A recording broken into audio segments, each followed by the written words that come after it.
Dr. Ray Dorsey, welcome back to the show, my friend. Thank you very much for having me. Delighted to be with you. It's so good to have you back. You know, meeting you and recording the first episode of the show with you, and subsequently getting to speak at amazing seminars that you've put on in Washington D.C. I can count on one hand the number of experts who've, I would say, not just changed my life, but have had a formative influence on me, and you're one of them. Well, so thank you very much.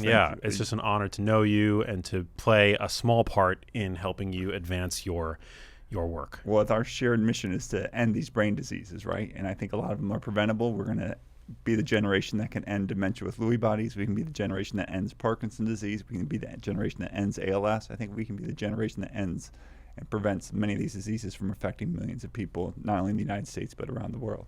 I sure hope so. And I was thrilled to see your recent study linking proximity of one's home to golf courses and a potentially increased risk for Parkinson's disease make waves on social media recently. Yeah, so this is the great work of my colleague, Dr. Brittany Krzyzanowski at Barrow Neurological Institute, who's a geographer, if you can believe it. And she showed that in Rochester, Minnesota, individuals who lived within a mile of a golf course had a 124% increased risk of Parkinson's disease compared to those who lived farther away.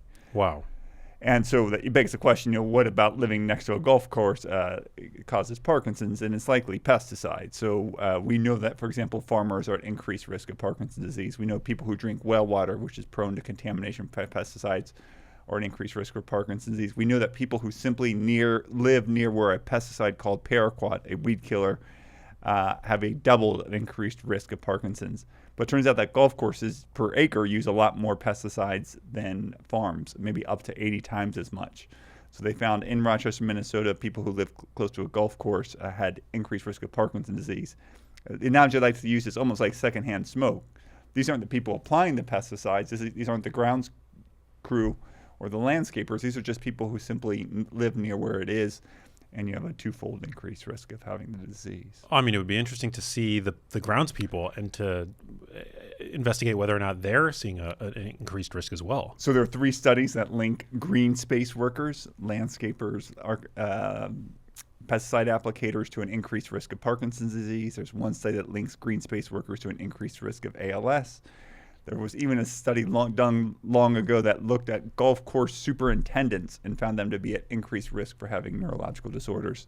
So the clues are all around us that this disease is caused by chemicals in our food, water, and air, and therefore is preventable.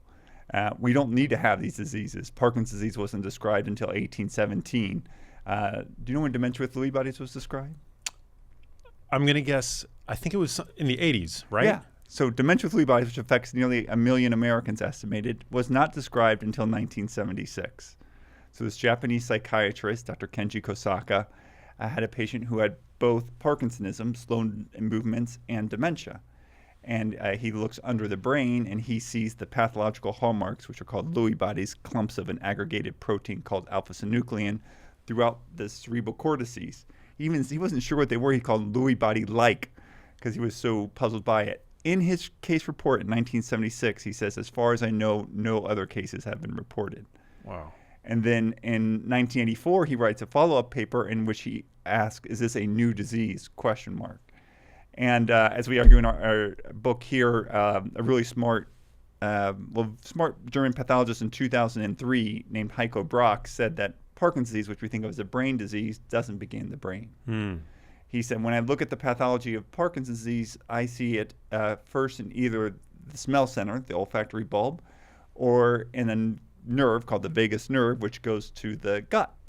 And so he thought that perhaps an infectious particle, he was probably thinking about polio, might start in the gut and then cause misfolding of the protein that would ascend up the vagus nerve like a highway, like the 405, into your lower brainstem and then make it part of the brain that's affected in Parkinson's disease called the substantia nigra, and then spread to the rest of it.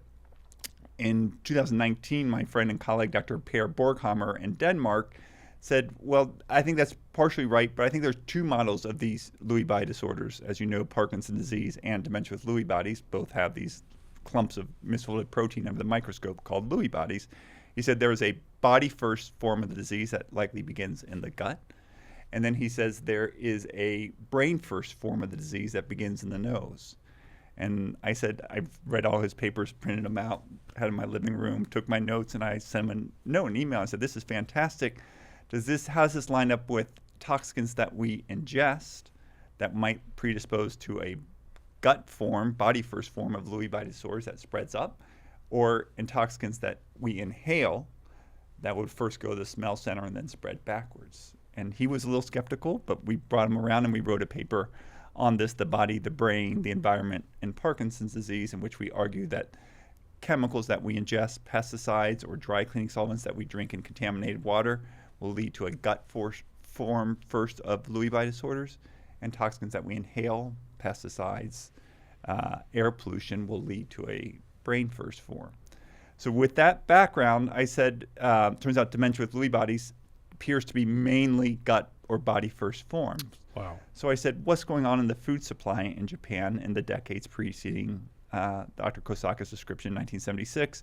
As you describe in your outstanding documentary, these diseases don't just begin when they're diagnosed, that they have this decades-long prodromal period before when the disease is silent. We don't see the symptoms, but the pathology is spreading.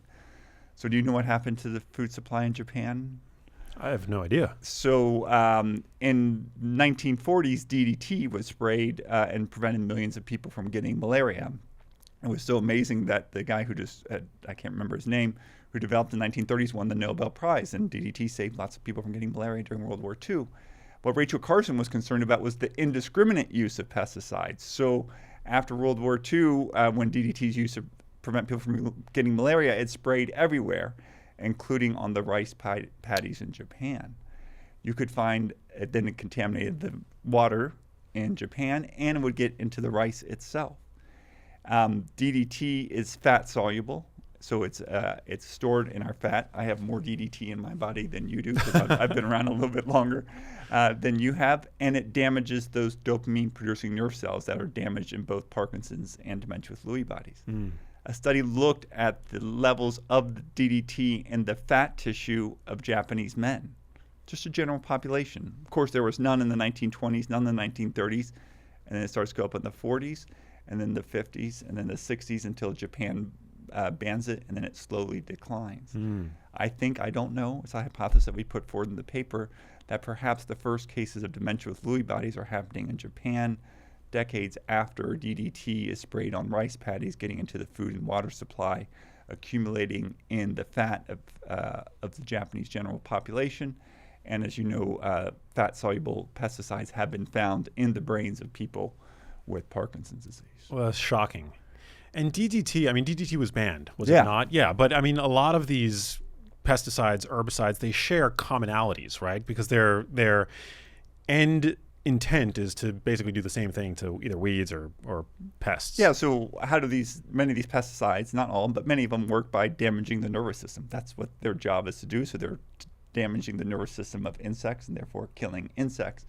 But their specificity is not perfect, just like antibiotics have spillover effects beyond just killing bacteria. They're harmful to us as well. They're harmful to the good bacteria, for example, in us. So these pesticides, or many of them, are nerve toxin, and almost the ones that are linked to Parkinson's disease, almost all of them damage the energy producing parts of the brain. So our brain is only about 2% of our body weight, but 20% of our energy consumption. Basically, it's a gas guzzling organ.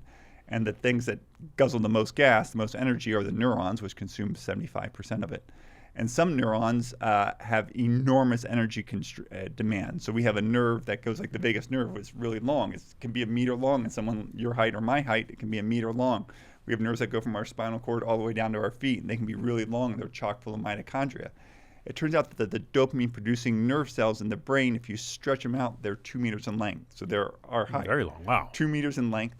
And they can have 75,000 terminations or 1 million total connections, and they're not insulated.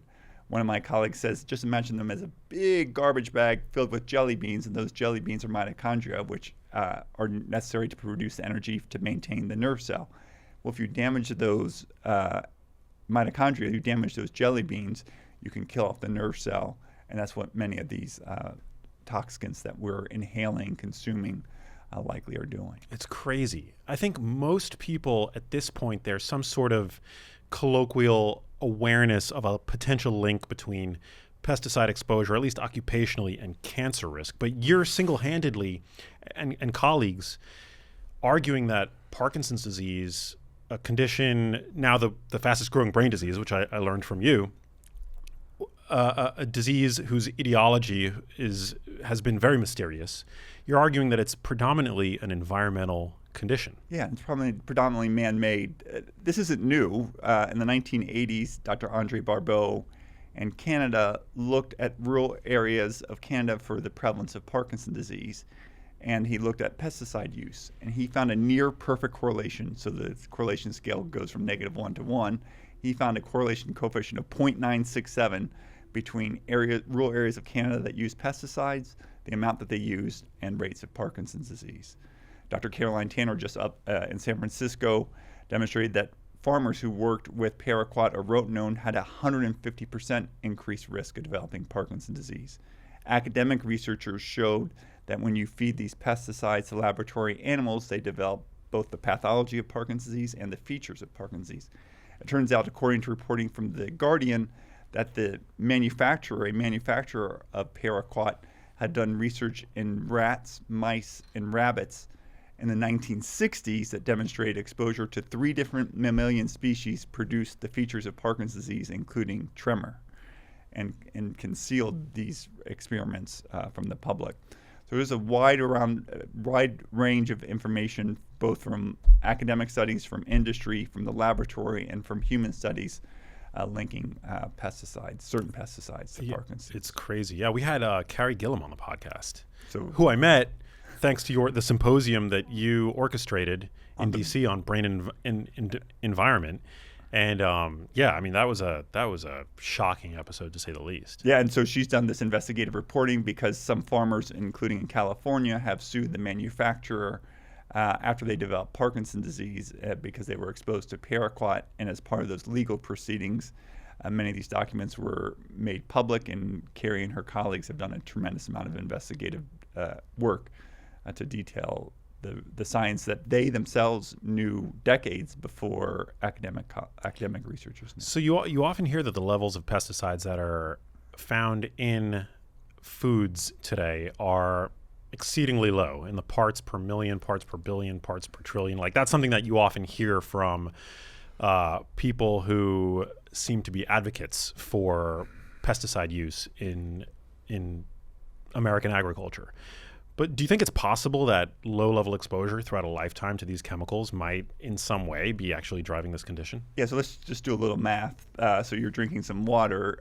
Do you know how many atoms of water are in that? I have no idea. So there are more than a trillion water molecules in that little box. Wow. So when you say something's in the parts per billion, that means 10 trillion pesticide molecules in that. That's a lot. That's a lot. Yeah. So we just have to, we're just not used to thinking about like trillion, right? That's a little bit more than we can can't count think about. So there haven't been good studies to looking at it. You can imagine that studies would be really hard. You have to randomize someone like you to drink or eat pesticide food, conventional crops, and someone to eat organic, and then follow you for 50 or 60 years and see who gets Parkinson's disease. So I asked one of my colleagues, Dr. Honglei Chen, who's done a lot of this research, and he thought this was certainly possible. Can I ask about your mom a little bit? Please, yeah. So I watched your movie coming in. Last time I came in, I read your book, Genius Foods, which was outstanding and incredibly well-researched. I learned a lot more about nutrition that I didn't know, even having gone through medical school, and was moved by little empty boxes. How many times does the sun move from L.A. to New York? Yeah, you went from L.A. to New York. Yeah. To be with their mom, to care for them for years while she's going through a terrible time in her life. So much appreciation for what you've done, and to tell that story for millions of people have experienced that same thing. There are 30 million caregivers in the United States, and the number one reason for caregiving in the United States is brain diseases. So I wanted to know where your mom grew up And so can you tell me where your mom grew up, like when she was a child? Yeah, she grew up in Washington Heights. So you depict that in the movie, and that's where she was born. That's where she grew up. Mm-hmm. She never drank well water. She never drank. Well, actually, she did. We had a house in Long Island for much of my upbringing, and if I recall correctly, the water was well water. Yeah. So Yeah. It had a strange sulfuric smell. So wells are not regulated by the Safe Drinking Water Act. So if we're in LA, most people get their water from, municipal water supply, and that's regulated by the Safe Drinking Water Act created during the Nixon administration. Richard Nixon created the Environmental Protection Agency in 1970. 1973, the Safe Drinking Water Act was put into place to make sure that we aren't drinking too much chemicals in our water. Wells, private wells, which are up to 1 in 8 Americans, up to 40 million Americans, are not subject to the Safe Drinking Water Act. And so they tend to be in rural agriculture areas. Your mom was in her 60s, so it was probably in the 50s. Agriculture areas in Long Island, for example, could have pesticides, and they can be washed off, and they can contaminate wells, and you can be drinking it without ever knowing it. In fact, when you test wells, even today, most of the times you're testing for bacteria so you don't get diarrhea, which is good, but oftentimes not testing for pesticides or industrial chemicals. And so you could be drinking pesticide contaminated water, and that could plant the seed for this for the disease, much like DDT getting into the rice and water supply in Japan. We're planting the seeds for people to get dementia with Lewy bodies in Japan in 1976. Yeah. So well water, there's the potential that whatever's being sprayed in the vicinity washes down, it just goes down with gravity, and then can contaminate wells. And you won't even know, right? How would you know? And so there have been numerous studies that have linked, for example, well water consumption with Parkinson's disease. Been fewer studies with dementia with Lewy bodies, but that's what I think. I think people with dementia with Lewy bodies, it's beginning in their gut, so I worry a lot about what they're consuming. Even Robin Williams, the famous comedian in L.A., who passed away after developing dementia with Lewy bodies. He grew up next to a golf course and near an orchard in suburban Detroit. His father, I think, worked for one of the major automobile manufacturers, and that was like where he grew up kind of by himself as a child, but right next to an orchard, which would be prone to pesticides, and next to a golf course, which would also have pesticides. So if you peel the onion a little bit, if you look back, right, even, just our conversation here, well, she's in Washington Heights, but, there she is spending, summers or whatever she was spending on. Well, also New York City is a pretty polluted place, especially it was particularly back then. Yeah, and so then I worry about air pollution. So some people with dementia with Lewy bodies can have two pathologies. They can have Lewy body pathology from, say, for example, pesticides, and then they can have beta amyloid misfolded, a different protein implicated in Alzheimer's disease. There's increasing studies linking air pollution to Alzheimer's disease and Parkinson's, but especially Alzheimer's. Some of that research being done here in LA at University of Southern California. Wow. Now, my mom was also, I think anybody would describe her as like a fashionable woman. She took care of her clothing, and I would say regularly, was a patron of the local dry cleaner growing up, and she also worked in the garment center. My mom and my dad had a clothing company in the garment center. Yeah, so you touched on that a little bit in the movie, and my ears perked up. So in our book, we highlight that there are chemicals in our food, water, and air that are fueling the rise of Parkinson's disease, perhaps contributing to dementia with Lewy bodies. And we allude in the last part of the book that it's probably not just these neurodegenerative conditions, that it might play a role with ALS. They might play a role with autism, with intellectual disabilities. And the garment industry, there's a chemical, a degreasing, dry cleaning chemical called trichloroethylene, or TCE, that's associated with a 500% increased risk of Parkinson's disease. It contaminates lots of military bases in Southern California, contaminates lots of chip manufacturing sites, including from Fairchild Semiconductor and Intel in Silicon Valley and Mountain View, and is the reason why you see all those television or radio ads for Camp Lejeune, because that military base in North Carolina had TCE contaminate its water. Marines who served at Camp Lejeune in their 20s, they're healthy, they're like you, 33 years later, had a 70% increased risk of developing Parkinson's disease compared to Marines who served at the less polluted Camp Pendleton. Now, since our first conversation, correct me if I'm wrong, but the EPA has taken steps to ban the use of TCE. I know that there's like a lag time between what they say is going to happen and what ultimately happens, but I learned about that from your wonderful newsletter. Yeah, so in 2024, the EPA banned trichloroethylene and perchloroethylene. Perchloroethylene, I forgot to bring my little molecule, 6 atoms, 2 carbons, and 4 chlorines. Perchloroethylene, trichloroethylene, 6 atoms, 2 carbons, and 3 chlorines, hence its name, trichloroethylene. They banned it. That ban was frozen as part of the new administration. Oh, no. I emailed my colleague at, I think, Earth Justice, and he says he thinks that the ban will hold, but I haven't heard confirmation on that. But hopefully it'll hold. As much as I care about TCE and perchloroethylene and the role in Parkinson's disease, the real problem, even more than that, is cancer. Trichloroethylene is known to cause cancer. That's the opinion of the World Health Organization, the Environmental Protection Agency, and the Department of Health and Human Services. So, and this chemical's been around for 100 years. So for 100 years, this chemical has been causing cancer.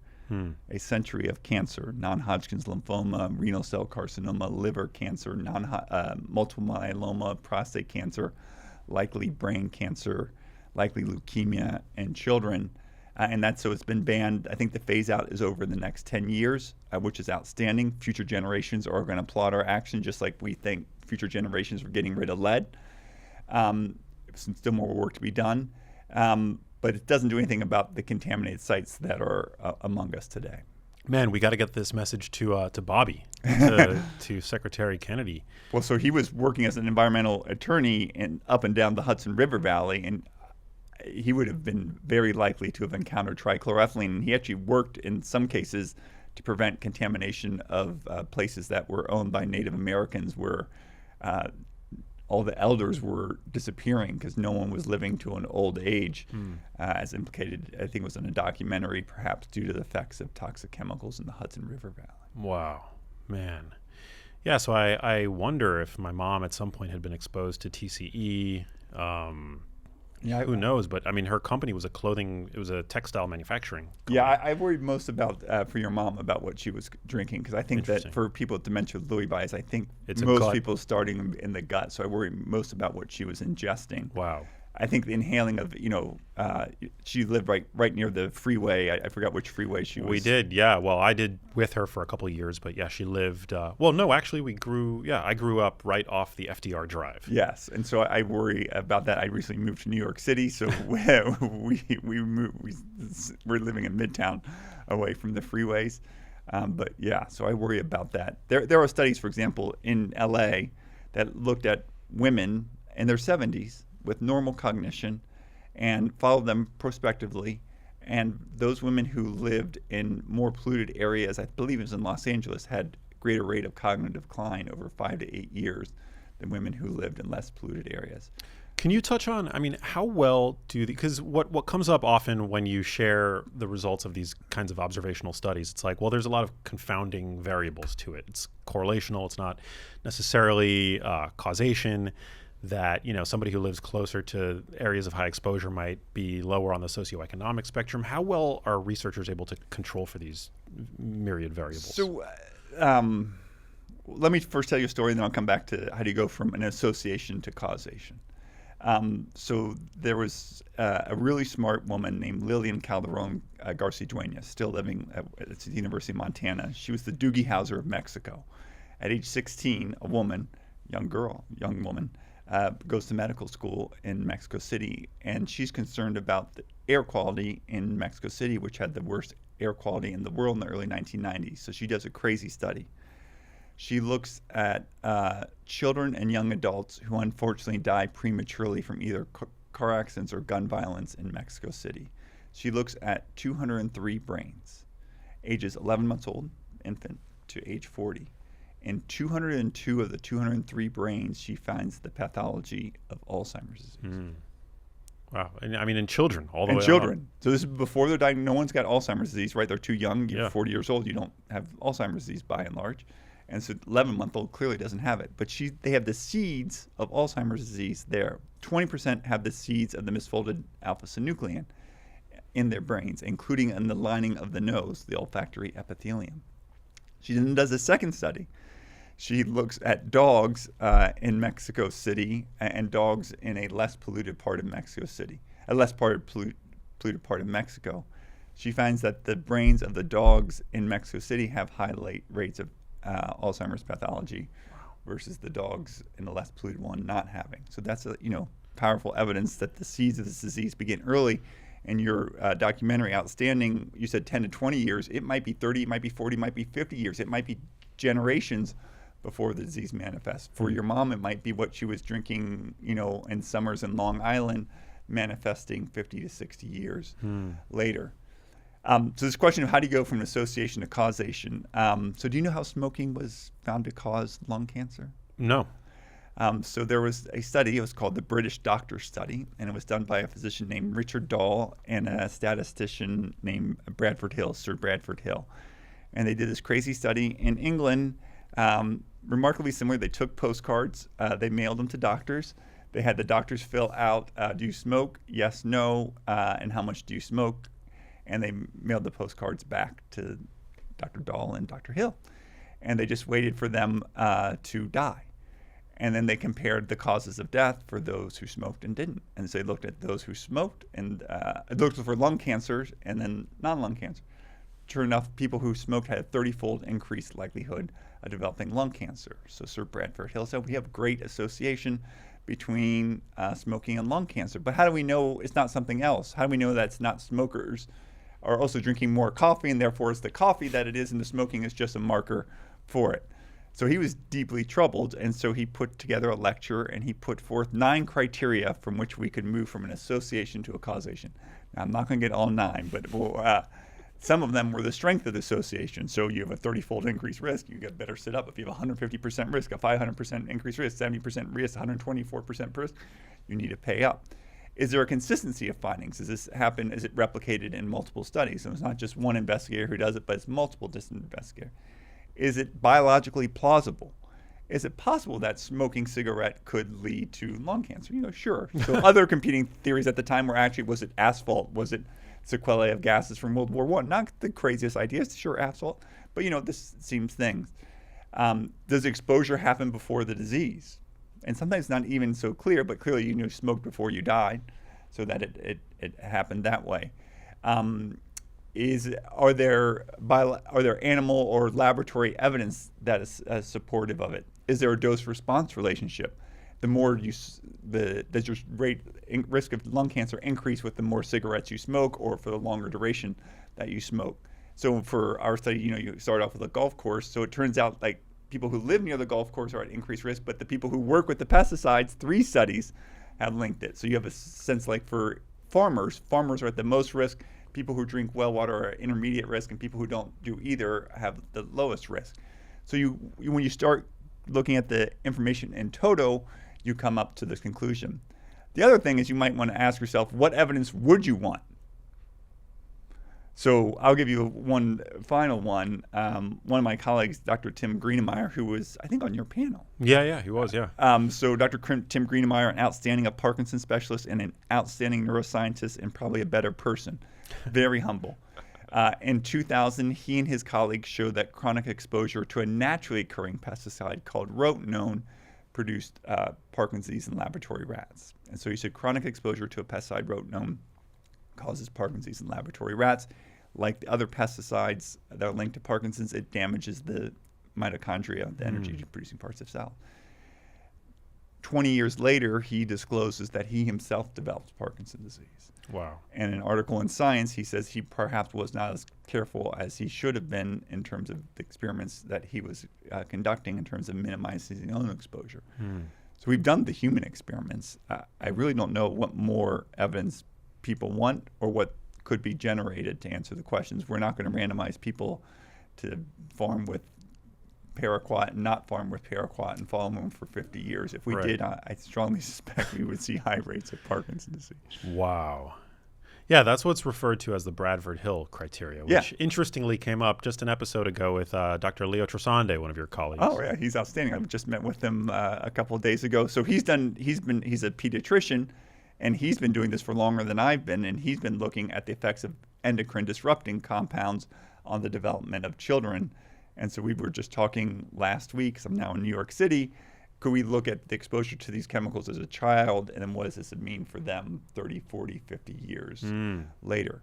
So for your listeners, Parkinson's disease and dementia with Lewy bodies should be a concern as a parent for your children. And I should disclose, my wife said when we had young children, we should buy organic, and I would poo-pooed the idea because I didn't know and I was ignorant. But I think we should be thinking about this for exposures for children in terms of what they eat and what's in their school. It turns out that, not here in California, I'll come back to that, in most schools and playgrounds around the United States, we spray pesticides, including nerve toxins. I mean, we're spraying pesticides on kids' playgrounds in schools. We're knowingly exposing them to nerve toxins.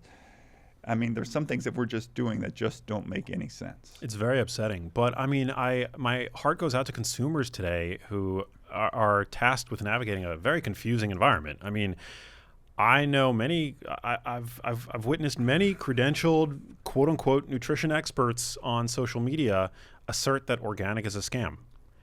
And it just blows my mind. I mean, it might be a scam when, in the context of a conversation around like nutrients, right?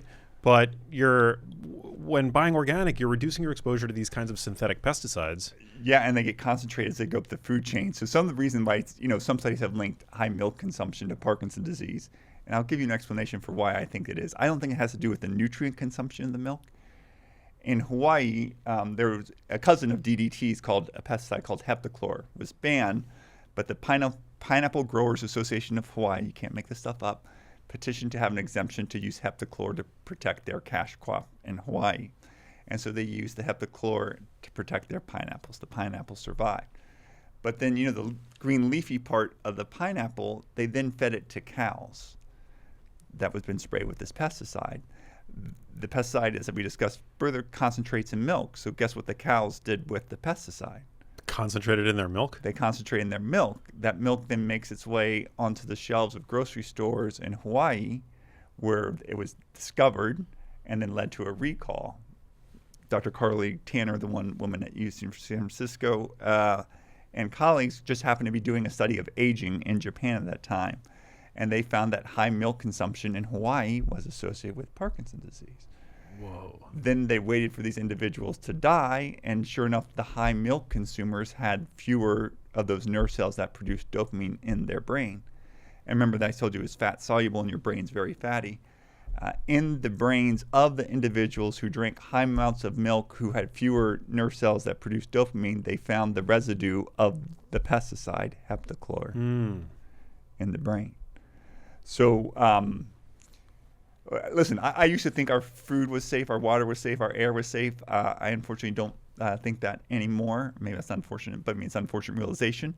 And I think we can prevent people from getting these brain diseases. I think we can prevent people from getting dementia with Lewy bodies. I think that Kathy Lugavere should still be alive today if she weren't exposed to well water or other toxicants in her environment.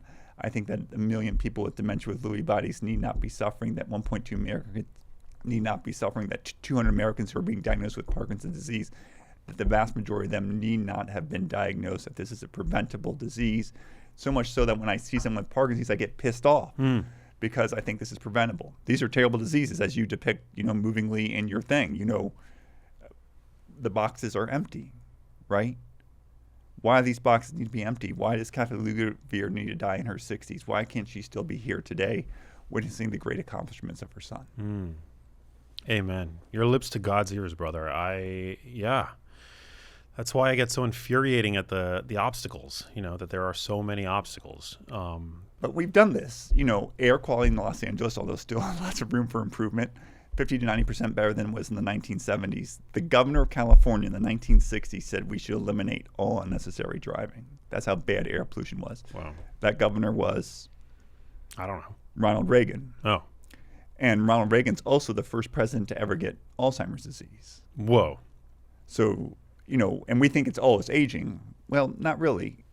George Washington lived to his 60s. John Adams, our second president, is age 90, writing letters to Thomas Jefferson, age 83, until he dies. John Adams' mom lives to 89. Ben Franklin's in his 80s. Almost all the early presidents live into their 70s and 80s. None of them have Alzheimer's disease. First president to get Alzheimer's disease is Ronald Reagan, who's hanging out in L.A. breathing polluted air in the 1960s and 70s and 80s. And he himself, as governor, creates the first air pollution control board in California. First one in the country is created by Ronald Reagan as governor. If we clean up our air, we can decrease our risk of Alzheimer's disease. If we clean up what's in our air, like lead levels 95% lower for children today than when I was a child. Kids are smarter because of it. You're smarter because you have less lead than I do.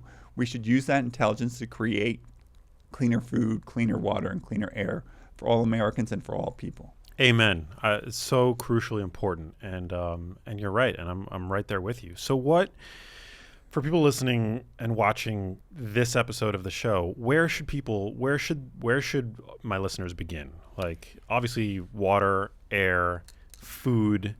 There's lots of variables here, right? So without overwhelming listeners, I mean, what's that first step? So we did this because we got asked that question all the time. We created the Parkinson's 25. Okay, cool. These are... this is in the Parkinson's plan, by the way. The Parkinson's plan. A book that I had the distinct honor of getting to endorse. So thank you for letting me do that. Outstanding. It's in the new version coming out August 19th. So here are 25 actions to lower your risk of Parkinson's. For those with the disease, some may even slow progression. Most apply to all of us regardless of age, sex, disability, or geography. These recommendations may be especially important for those with a family history of Parkinson's, those at genetic risk, or those who have been exposed to toxic chemicals. So I'll read you number 1. Wash your produce, even your organic ones. Pesticides have contaminated our food supply. Remnants of pesticides are found in 20% of common foods. Organic produce, dairy products, and meat can reduce exposure, but can still have unsafe residues of pesticides. So wash your produce at least with water, and consider simple vegetable washes, vinegar, or salt solutions too. Number 2 is straight out of Max Lugavere's Genius Foods. Change your diet. Individuals who eat a Mediterranean diet, high in fruits and vegetables and low in animal products, I know we still animals are good, may lower the risk of Parkinson's. Such a diet may also be beneficial for those who already have the disease. The reasons for that benefit are not certain and may include reduced exposure to pesticides, which can concentrate in meat and dairy as they make their way up the food chain. So use a grass-fed beef, organic produce. I think organic might be even more important for dairy products, more important for meat, more important for eggs, because some of these toxins might get concentrated as they move up the chain. But what is I would assume that the risk of exposure would be way higher to fruits and vegetables as compared to any animal product. No, because the animal's concentrated in their fat as it goes up. So I'll tell you a story. So Guam, I mentioned before we came on, do you know the story about Guam? So 6 hours after Japan bombs Pearl Harbor in 1941, they overtake the U.S. island of Guam. The indigenous population there, the Chamorro, had long used cycad seeds, imagine like a seed from a palm-like tree, to produce tortillas. But they knew that there was a toxic chemical in the cycad seed, so they would carefully prepare that cycad seed over 3 weeks. They would wash it thoroughly. They would even feed the wash to a chicken. If the chicken died, they knew they needed to wash it further. And then they would make flour, and they were fine. But when Japan occupied Guam, it was harsh conditions, and so the indigenous population went into the jungles, and they didn't have the normal fishing spots, and they didn't have time to 3 weeks of production for their tortillas. You know, when you're on the run, it's not going to work. Right. So they prepared them less. So after World War II, a physician comes to. Can I read a little bit of the book? Absolutely, please. Yeah. So this is chapter 1 about pesticides. So I'll read you. I love that we're getting into it. So great. In January 1945, or after World War II, a century after Dr. Parkinson's essay, a 43-year-old pathologist encountered an entirely new disease on the opposite side of the world. Dr. Harry Zimmerman, a Yale-trained physician who would later help found the Albert Einstein College of Medicine in New York, sailed into Guam. On the island 3,800 miles west of Honolulu, he was part of U.S. Naval Medical Research Unit No. 2. His charge was to investigate diseases of military importance on the newly recaptured island. Malaria, hepatitis, and other infectious diseases which threatened American troops in the Pacific Theater were supposed to be his focus. Instead, he saw something disturbingly common. The indigenous population of Guam, the Chamorro, thought to have sailed to the Mariana Islands from the Philippines and Singapore 3,500 years earlier, were presenting at astonishing rates with a novel illness. On the island, which was now teeming with 200,000 U.S. service members, Zimmerman first observed the unmistakable signs of malnourishment, including peeling hands, insufficient niacin, and swollen hearts, deficiency in thiamine. But later, on his 63rd island autopsy on the island, the pathologist evaluated a 42-year-old man whose tongue was shriveled and arms and legs wasted. Zimmerman suspected that the man had been suffering from amyotrophic lateral sclerosis, ALS, which was confirmed on the examination of the man's heart and spinal cord. About 10 days later, Zimmerman performed another autopsy on a 38-year-old man with ALS. As one of the rising stars in the new field of neuropathology, Zimmerman certainly knew about ALS. American baseball legend and former New York Yankee Lou Gehrig had just died from the condition 5 years earlier. However, the paralytic illness was rare, affecting less than 1 out of every 10,000 Americans. On Guam, Zimmerman was seeing far more cases in the morgue and the clinics than that. Subsequent researchers found that the Chamorro, and only the Chamorro, were developing the disease at 50 to 100 times the rate seen in the U.S. Wow. So it turns out that the cycad seed has a fat-soluble mitochondrial toxicant called BMAA. And so the hypothesis is that the Chamorro were eating this and consuming it and leading to ALS presenting about 5 to 10 years after exposure, a Parkinsonian-like symptom 10 to 15 years later, and dementia 25 years later. It's a Guam complex, ALS, Parkinsonism, and dementia. Oof. It may not have just humans weren't the only ones eating the cycad seeds. Flying foxes, think like of bats, also like to devour the cycad seeds. And it turned out the Chamorro liked to eat bats as a delicacy. The concentration of the BMAA in the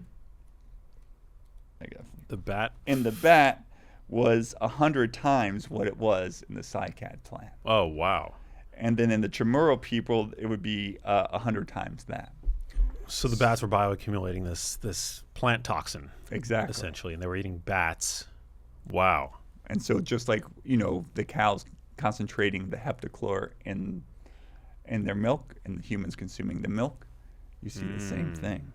And so you can see some of the residues of these toxicants in breast milk of nursing women. That's shocking. In the breast milk of nursing women.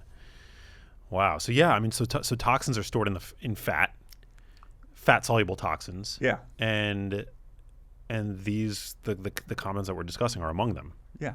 So if you're going to eat your meat and cheese, eat your organic animal protein, but organic. Okay. I actually never really thought that organic was a big deal when it came to animal source foods, for the reason for what I had suspected that I shared earlier. So I'm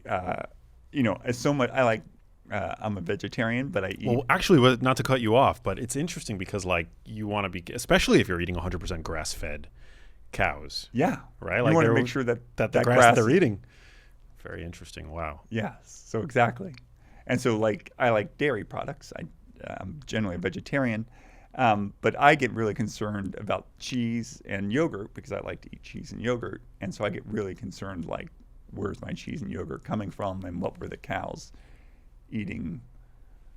Do you think it's a concern? Because there is an interesting link between non-fat and full-fat dairy and Parkinson's, right? I forget the specifics. So there was some, again, imperfect studies because, doing these studies, a lot of noise, very difficult. Some suggesting that non-fat, the relationship between drinking milk, and Parkinson's disease might be more common among whole milk, so with fat in it. And so, again, more research needed, and I could be wrong. As I think I worry less about the nutritional content of the fat in the thing. I worry about what's in the fat. In the fat, yeah. So I worry about what are the cows eating that they're now bioaccumulating, concentrating. concentrating. Yeah, man, so But interesting. but we don't need to do this. Right. Many of these pesticides that we're talking about have been around since the 1960s and the 1970s. I mean, few of your listeners are driving a car from the 1960s or 1970s, and no one's hopping in an airplane from the 1960s or 1970s. If engineers can come up with safer modes of transportation, chemists can certainly come up with Yeah, why are we still using chemicals from that era? Right? Oh, it's so maddening. But we can do this. I mean, we've got rid of CFCs, and our ozone layer has been repaired. We've gotten rid of lead. Our kids are more intelligent. We need to worry about their exposure to pesticides.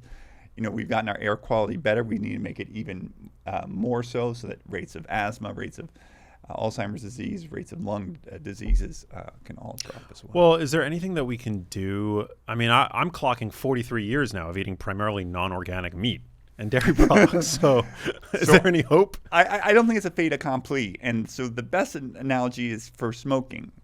So we know smoking increases your risk of lung cancer and a wide range of other diseases.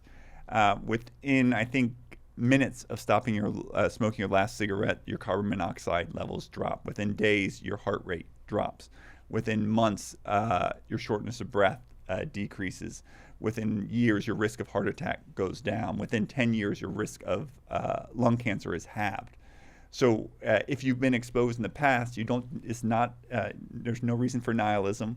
There's reason to be optimistic that if you take action now, you can change the course.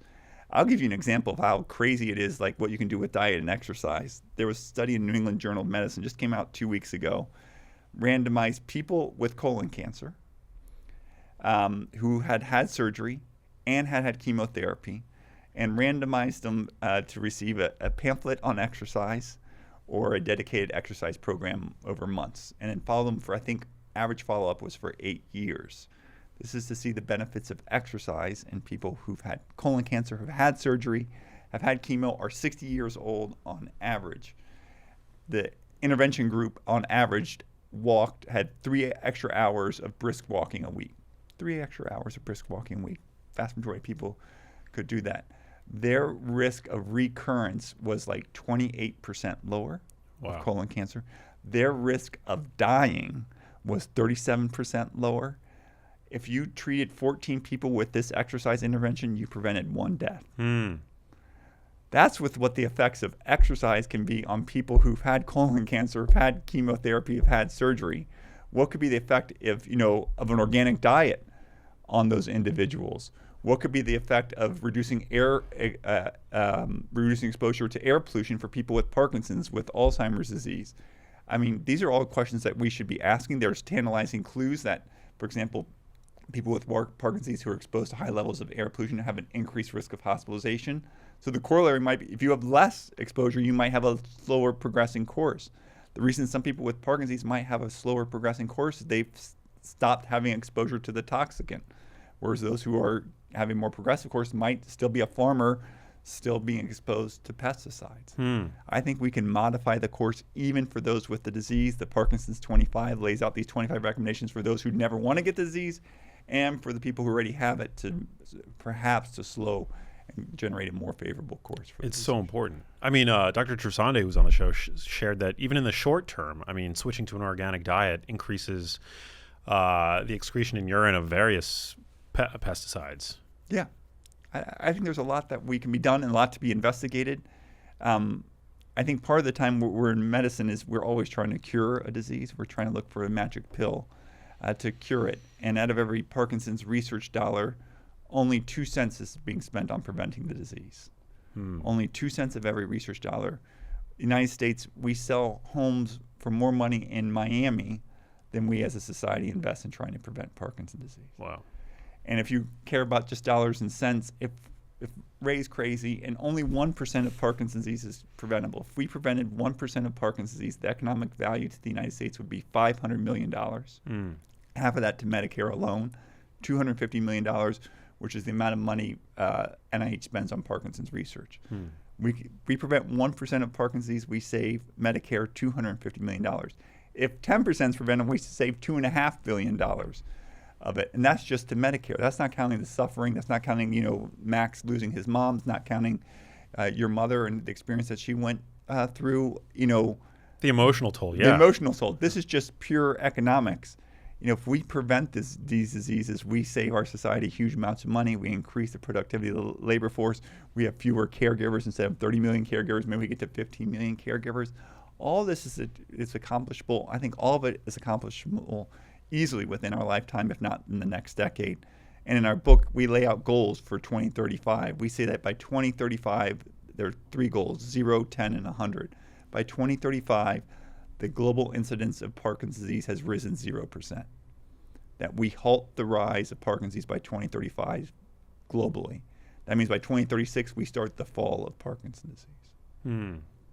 The fall of Parkinson's disease. By 2035, we increase research funding 10x, which is what we did for HIV, which is what we've done for Alzheimer's disease. And we devote 10 times as much money to prevention. Instead of 2 pennies out of every dollar, is 2 dimes of every dollar. And that by 2035, 100% of people with Parkinson's have access to levodopa.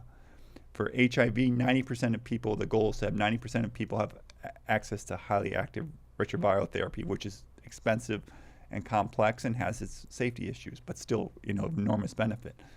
But fewer than 90% of people have access to levodopa, which is safe, inexpensive, highly effective, and it's a pill, one.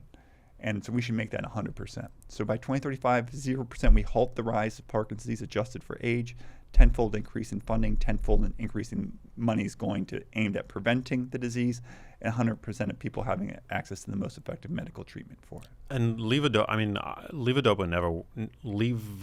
Cinnamon, basically, Yeah. right? Yeah. No, I don't think it ever worked for my mom. Yeah, Is there does it affect different variants of these movement disorders differently? Yeah, so it's highly effective for Parkinson's disease. 95+% of people benefit. People with dementia with Lewy bodies get less of a benefit. The medicine can predispose to hallucinations, and so that can be a very problematic. For most people, we try it for dementia with Lewy bodies, but our expectations are much more muted for it. But again, we can create a world without these diseases. Yeah. 1976 and not all that long ago, that means, did all the doctors miss dementia with Lewy bodies before then? I don't think so. It must have been extraordinarily rare, if non-existent. So why can't we in the next 50 years make dementia with Lewy bodies go away? Why can't people who listen to this podcast 20, 30, 40 years ago, what's dementia with Lewy bodies? And the only place we find it is in the textbooks. It'd be amazing to do some kind of longitudinal study where we look at listeners of the Genius Life over a 20, 30-year span. No, because this is we're continually sounding this drum, beating this drum. I think it's just so crucially important. It's the most important thing in my life, certainly. And we've done this before. We live in a world largely free of polio. We live in a world where drinking and driving is socially unacceptable. We live in a world where the incidence of HIV is decreasing. HIV, first described in the 1980s, may disappear as a major clinical entity if we continue to support research and efforts aimed at preventing HIV. These are all things unfathomable. What proportion of Parkinson's disease would you say is preventable? So there's great data on this. So there's a study called PD Generation led by the Parkinson's Foundation, which offered free genetic testing to anyone with Parkinson's in the United States, Canada, and I believe some other countries. They published a report in Brain on the first 10,000 individuals who signed up to participate in the study. And so there are rare genetic forms of Parkinson's disease. So they found of the, 8,000 people had tests that they could analyze. 12.5% carried a genetic cause or risk factor for the disease. 12.5% did. Said another way, 87% did not. 87% of people with Parkinson's disease in the United States have no known genetic cause or genetic risk factor for the disease, which lines up very much with that 85% of people with Parkinson's disease have no family history of the disease, and we've known this for 100 years.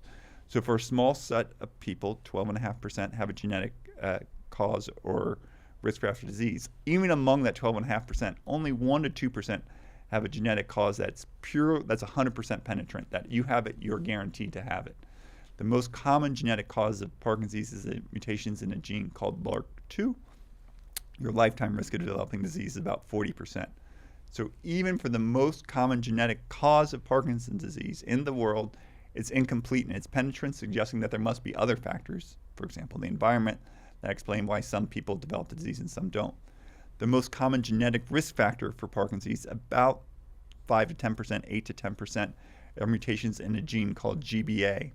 It turns out in research done by Dr. Ethan Brown and Dr. Caroline Tanner showed that individuals who carry that genetic mutation might be more susceptible to the effect of pesticides than other people. This might also be true for people with dementia with Lewy bodies, where this gene, this genetic risk factor might heighten the risk of developing dementia with Lewy bodies. But again, 87% of people with Parkinson's in the United States have no known genetic cause or risk factor to explain their disease. Yeah, so genes aren't destiny, certainly within the context of Parkinson's disease. One of the shocking things that I learned from you, another one of the shocking, incredible things that I've learned from you at the Brain and Environment Symposium was that, ironically, the majority of the research funding actually goes into the heritability of the genetics of the disease. Yeah, so I think we live in, scientists like to solve puzzles. And by definition, puzzles have solutions. And so some of the studies that we suggested here about the environment are really, really hard to solve. So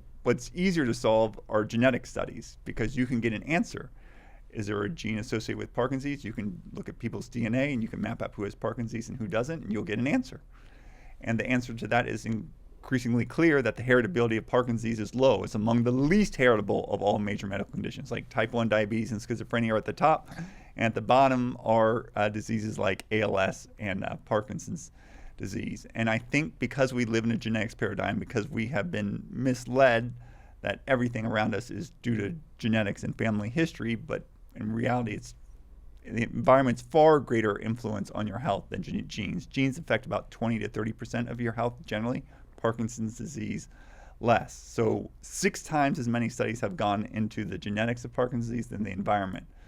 There have been 37,000 research studies on genetics in Parkinson's disease. I don't think we've missed the major genetic causes of the disease. I think we got them, and I think there are sure more to be found, but we found the major ones. But we're under-investigating. So, for example, that dry cleaning chemical, I said there are 37,000 studies on the genetics of Parkinson's. There have been like 44 studies. Wow. 44 studies. Like Dr. Trisande publishes 44 studies in a year. And so there are been only 44 studies on trichloroethylene in Parkinson's disease. And I think trichloroethylene, this dry cleaning chemical, which contaminates up to 30% of groundwater in the United States, might be the most important cause of the disease. And there are only 44 studies over 50 years. That's less than one study a year. I think those are indictments of science and scientists and people like me, that we haven't been asking the right questions and investigating the right causes. And if you just take it outside of Parkinson's disease, why are colon cancer rates increasing for people your age? Maybe it's pesticides, right? I mean, these pesticides are going through the gastrointestinal system. They could be concentrated as they're making their way down the intestinal tract. Why aren't we doing more research aimed at what the contribution of chemicals in our food, water, and air to chronic diseases, which affect 140 million Americans and account for 85% of healthcare expenditures in this country. I mean, I would bet money had something to do with it. Yeah, I mean, as you're suggesting, I think it's so true that these are tougher questions to answer, and were they to be answered, somebody's going to be held accountable. Yeah, and we can prevent it. Listen, we do not need to have that autism rates need not be 1 in 36.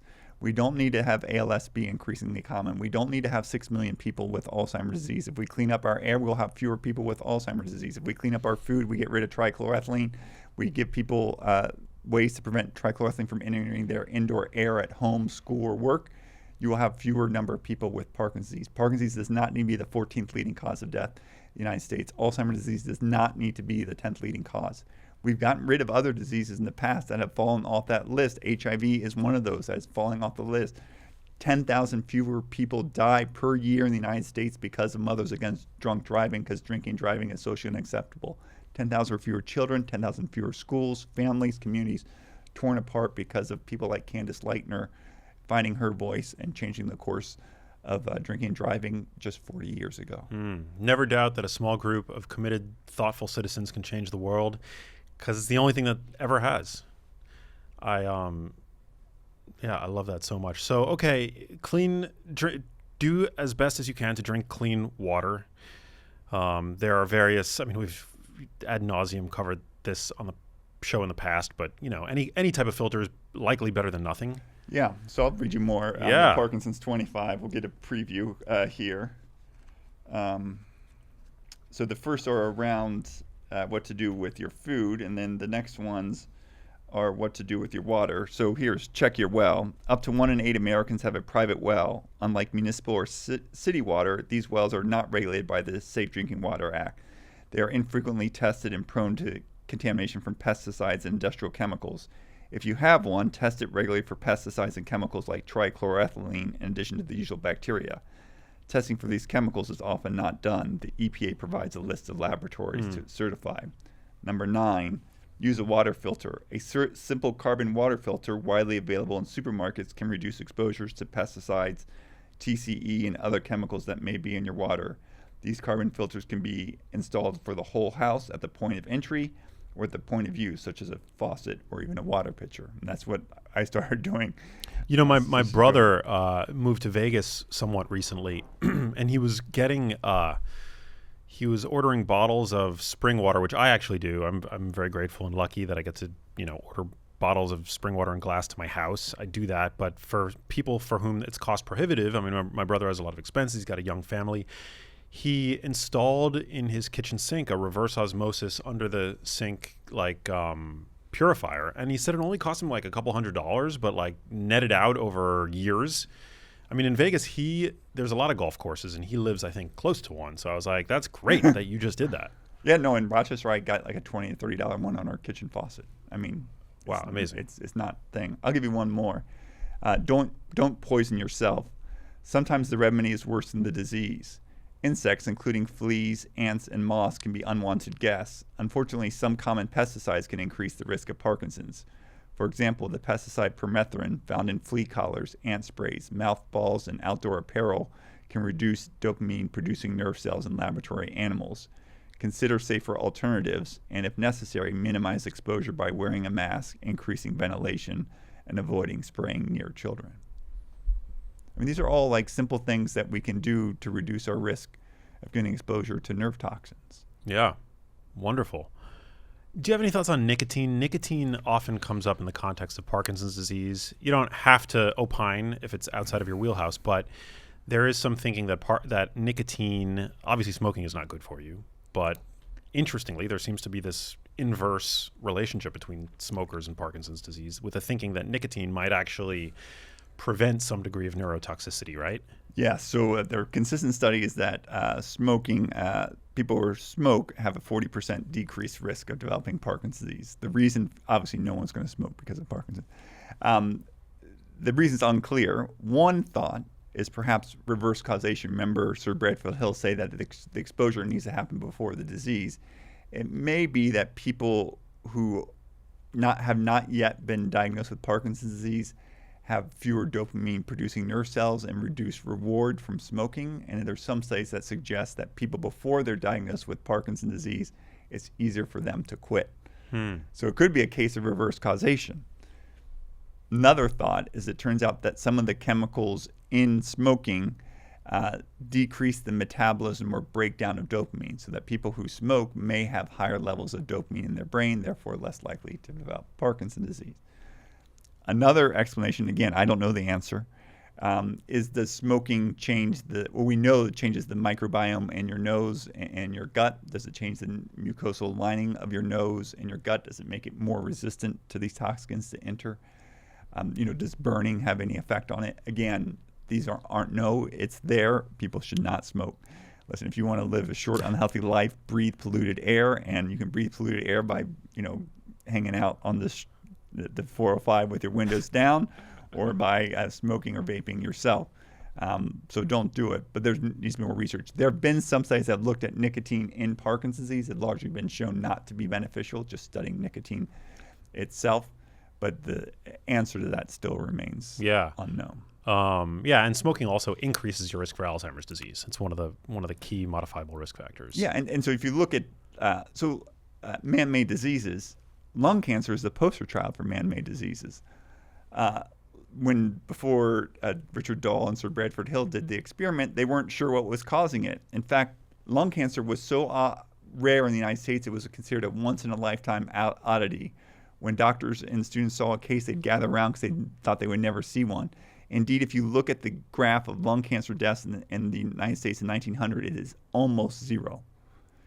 But 25 years after the introduction of cigarettes, you see a corresponding rise in lung cancer deaths. Smoking in the United States peaked in the 1970s. You decline it, 25 years later, you see a decline in lung cancer deaths. But it's crazy that a man-made disease, largely still 80 to 90% of lung cancer in the United States is due to smoking.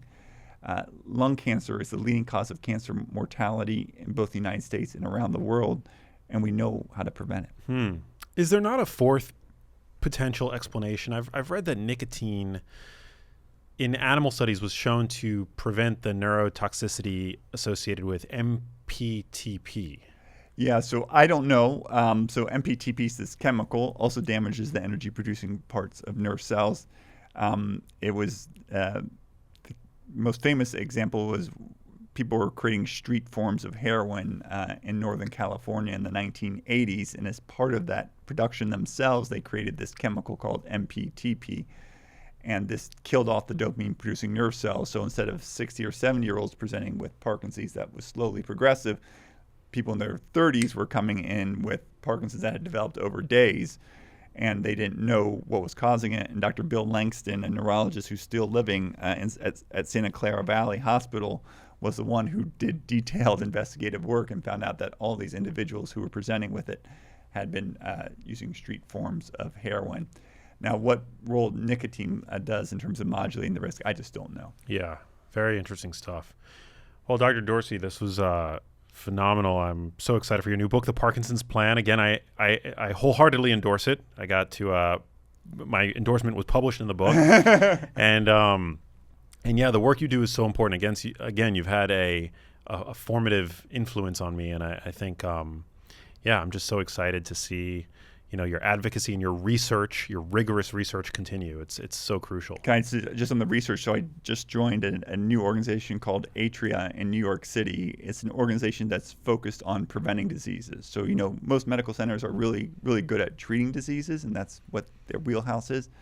But I think, unfortunately, medicine has missed an opportunity to prevent diseases, and an ounce of prevention is worth a pound of cure. And Mr. Alan Tisch and his colleagues in New York City have created Atria Health and Research Institute, which is focused on preventing disease for its members through a high-end concierge practice, and have created a Atria Research and Global Health Institute that's focused on identifying the underlying environmental causes of brain diseases and eliminating them, so that you and I can live in a world where our friends and where we live in a world where Parkinson's disease is increasingly less common, where people don't suffer with dementia with Lewy bodies, where 30 million people aren't caring for their mothers because they're developing neurodegenerative conditions, where we have fewer children with autism, where we have fewer people suffering for ALS. I think these are gifts that we can give to future generations, just like we've inherited a world where drinking and driving is socially unacceptable, where polio is largely non-existent, and where HIV is decreasing. These are gifts we received from previous generations. We now have an obligation to reciprocate it, and that we can be the generation that gets rid of Parkinson's and dementia with Lewy bodies. That is my wish, as I know it is yours. So thank you for doing this work. Thank you for writing this book. Thank you for coming in today.